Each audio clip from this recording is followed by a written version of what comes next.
India, England జట్ల మధ్య 5 test మ్యాచ్ల సిరీస్ జూన్ 20వ తేదీ నుండి ప్రారంభమవుతుంది. ఈ సిరీస్ కోసం ఇప్పటికే ఇంగ్లాండ్ చేరుకున్న టీమిండియా ప్రాక్టీస్లో మునిగిపోయింది. కొత్త కెప్టెన్ గిల్ సారథ్యంలో టీమిండియా టెస్ట్ సిరీస్ ఎలా ఆడుతుంది అనే ఆతృత అందరిలోనూ నెలకొంది. అయితే భారత దిగ్గజ ఆటగాడు సౌరవ్ గంగూలీ ఈ సిరీస్ కోసం చేసిన టీమిండియా సెలక్షన్పై, అలానే బీసీసీఐ సెలెక్టర్లు వ్యవహరిస్తున్న తీరుపై కీలక వ్యాఖ్యలు చేశాడు. గంగూలీ ఏమన్నాడంటే, టీమిండియా సెలెక్టర్ల సెలక్షన్ నాకు కొన్నిసార్లు ఆశ్చర్యానికి గురిచేసింది. ఇంగ్లాండ్ టెస్ట్ సిరీస్ సెలక్షన్ ని గనుక చూస్తే, ఉదాహరణకు ఖలీల్ అహ్మద్, అన్షుల్ కంబోజ్ ప్రాక్టీస్ మ్యాచ్లో ఇండియా ఏ తరపున అద్భుతంగా బౌలింగ్ చేస్తున్నారు. కానీ ఆ ఆటగాళ్లకు మెయిన్ స్క్వాడ్ అసలు చోటు దక్కలేదు.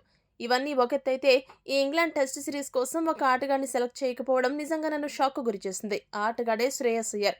అతన్ని ఎందుకు సెలెక్ట్ చేయలేదు నాకు ఇప్పటికీ అర్థం కావడం లేదు. ఐపీఎల్లో అసాధారణ ప్రదర్శన చేశాడు. కెప్టెన్గా రాణించాడు. గత సంవత్సర కాలంగా తన అత్యుత్తమ ఫామ్లో బ్యాటింగ్ ఆడుతున్నాడు. అలాంటి ఆటగాడు ఖచ్చితంగా జట్టులో ఉండాలని భావించాను. కానీ అతన్ని సెలెక్టర్లు పక్కన పెట్టేశారు. శ్రేయస్ అయ్యర్ను గనుక గమనిస్తే, అతడు తన లోపాలను అధిగమించాడు. షార్ట్ బాల్ని బాగా ఆడుతున్నాడు. ఒత్తిడి సమయంలో బాధ్యత తీసుకుని గెలిపిస్తున్నాడు. టెస్టు క్రికెట్ అనేది డిఫరెంట్ ఫార్మాట్. ఆ విషయం నాకు కూడా తెలుసు. అయినప్పటికీ జట్టులో కోహ్లీ, రోహిత్ శర్మ ఇలాంటి సీనియర్ ఆటగాళ్లు లేనప్పుడు ఇంత అద్భుత ఫామ్లో శ్రేయస్ అయ్యర్ జట్టులో ఉంటే మిడిల్ ఆర్డర్కు కొండంత బలం వచ్చేది. అలాంటి ఆటగాడిని ఎందుకు సెలెక్ట్ చేయలేదో నాకైతే అర్థం కావడం లేదు.